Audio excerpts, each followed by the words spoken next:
magic of summer stories turning into academic victories. I'm Dr. Emily Sherwood. If you're interested in reading engagement, and literacy, please like and subscribe. So, it's almost summer here in the United States. Schools here in the South will get out at the end of May, and then schools in the North, and parts of the West and Midwest will be in June. And a lot of students around this time of year start to get nervous. And they get nervous because they hear the word summer school. Because many school districts and schools offer summer school. And sometimes that's for students who need to pass classes, and that's traditionally how it is, but more and more we're seeing reading summer camps or reading summer schools. Certain states, including South Carolina and Tennessee, have this summer camp that students have to go to if they fail their reading test, their state reading test. And usually students just dread this. They want a break. And the reasoning behind a lot of summer schools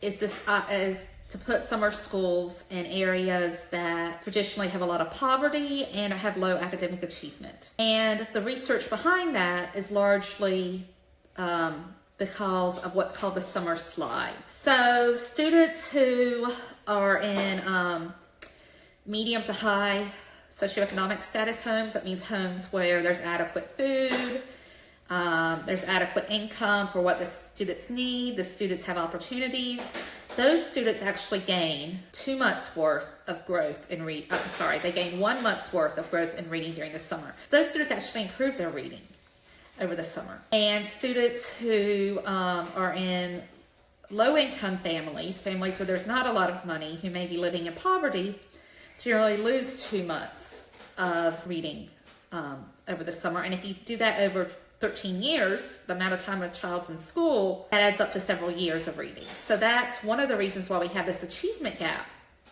which is where students whose families have more money do better than students who don't. And the traditional wisdom, what you would hear sometimes in the education world, is that these poor little students, they don't have anyone to help them at home. And, during the summer, they just don't have any help. And they just watch TV all day, and their parents aren't able to work with them or don't want to. And they need school. They need all the services that school survives. They need the food. They need the therapy sometimes. They need the structure. They need the teachers, because they just don't get that at home. It's a very negative outlook on these families. But the research actually shows that that's not why. Students who are from low socioeconomic families don't have access to books. It's such a simple thing, and such a thing that most people don't think of, because it seems simple that this problem is caused by literally access to books. That seems very simple compared to this idea of this really negative idea.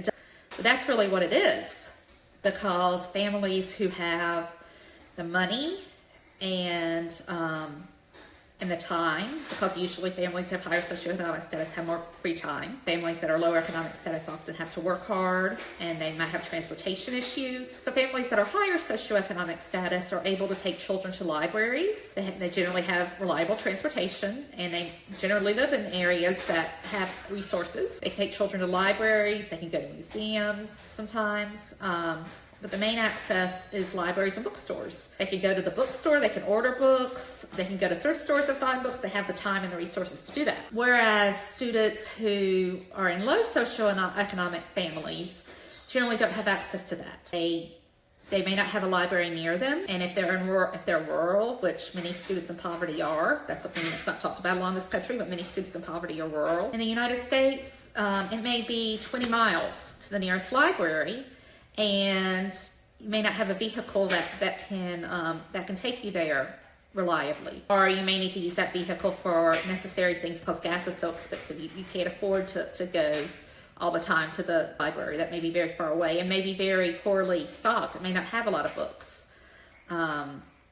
and your parents don't have the money to buy books on Amazon, or they don't have the time to take you all over town looking even at thrift store books. There's just not a lot of access for books. And so there's been two studies about this that show this to be the case. And they've been pretty revolutionary. And I'm going to talk about these studies. And my disclaimer is that I actually worked on the second study, the one that was in Tennessee. I was very honored to be able to do that, to have that opportunity. So Dick Ellington and Anne McGill Franzen, two preeminent scholars, and I had the chance to work with them again, very honored. They did a study in 2010 in urban Florida, inner city Florida, mostly Black students, minority students, and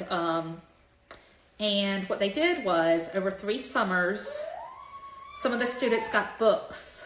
And some of the students were in a control group, so they got like sticker books. They got a prize, but they didn't get books. But the students who were in the treatment group, who chose the books, they got to choose 10 books. Now, the choice is very important here, that they got to choose. And they got books for 3 years in a row when they were in the 1st, 2nd, and 3rd grade.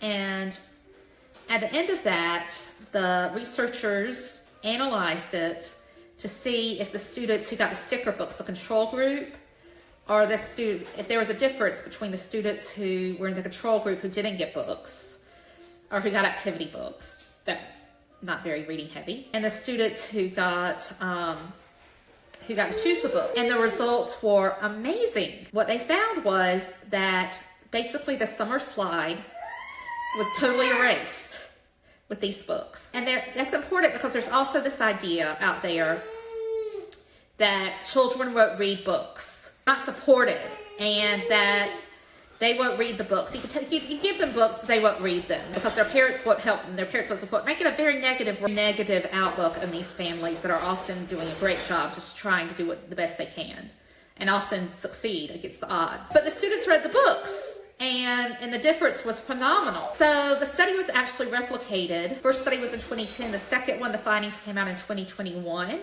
And I actually worked on that study in 20. And in that study, the same study was done in rural East Tennessee. Very, very different population. These were rural students, largely white students, mountain students, very different population, but again, mostly low-income schools and students. Same result. These students who got the books actually